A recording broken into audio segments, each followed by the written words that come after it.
For you created my inmost being. You knit me together in my mother's womb. I praise you because I am fearfully and wonderfully made. Your works are wonderful, I know that full well. My frame was not hidden from you when I was made in the secret place. When I was woven together in the depths of the earth, your eyes saw my unformed body. All the days ordained for me were written in your book before one of them came to be. I know that the Psalms can be really poetic and overly beautiful and stuff, but you can look all throughout the Bible and find the same idea of what God thinks of us. And it's amazing. On a day when I see all that you have for me, when I see you face to face, they're surrounded by your grace. If you guys have kids, you probably understand it. For me, it was my niece. She was premature, very small, barely the size of my hand. And it's just basically a small thing of flesh. It can't do anything for itself, right? It needs help with everything. But looking at her, I just thought, this is an amazing person. I don't know why, but this is an amazing person. God looks at us that same way, except he knows why we're amazing people, because he created us. And before we were even born, while we were still being formed together, he oversaw it and made sure that we were being put together exactly the way that he wanted us to be. And he knew what we were going to do, all the great things we were going to do. And he wrote it all down in his book before you were even born. That's how much God thinks of you. For eternity, all my heart will give, all the glory to your name, Jesus. And he says, not only are you worth a lot, but he says you're worth every possible thing that I can give. Because not only did he create us and make a plan for us, but he also gave his life for us. When we messed up, he said, I can't be without them. I'm going to go give my life so that they can be with me.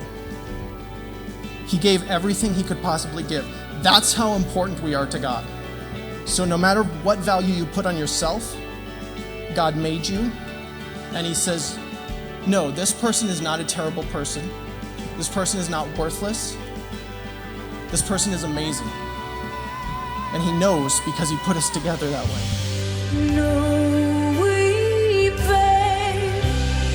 no hurt or pain, no suffering. You hold me now, you hold me now.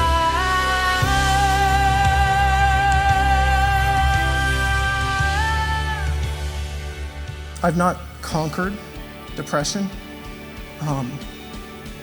I think that's the thing, especially with Christians. We tend to get in that mindset where oh, I'm delivered from it. I don't have to deal with it anymore. And that's great if it happens. That does happen. But a lot of the times it's something that you still have to deal with. I understand feeling that no matter what you know or what the truth is, you would do anything just to get rid of those feelings that you have right now. I understand that feeling. And so I'm just trying to put the truth out there in case this is something that anyone here deals with or anyone you know deals with. So I know it's a difficult fight. I understand that you can't just say, oh, just suck it up and go on, or I don't understand why you can't just think of other people, or I'm telling you, whatever you have to fight through is worth it.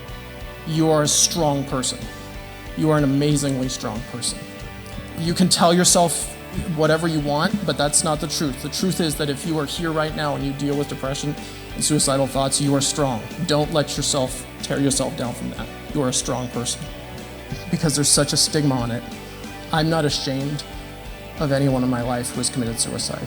I'm not ashamed of them. They're some of the most selfless, amazing people I've ever known. I'm not ashamed of them. I don't think God is either. I'd be lying if I said I wasn't disappointed, or if I said that I thought God wasn't, because I think that God is, because he knows what we're worth. And to see something that's worth so much just thrown away it's disappointing.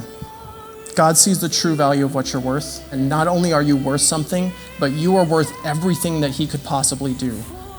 God could not do more for you, and he didn't just do that because he's like, well, I'm God and I'm kind of their parents, I got to do it. He did it because he knows you and he knows what you're worth. And he did it on purpose. He said, I don't want to be without these people. I'm going to give up my own life so that they can be with me because I want them to be with me. That's what he thinks you're worth. And I can guarantee you there are people around you who think you're worth a lot too. I don't care what you've done in your life or what terrible things you think you've done or that you have done. You're still valuable to God. You're still valuable to the people who love you. There's still worth in you, even if you don't feel it. Just because you don't feel it doesn't make it not true.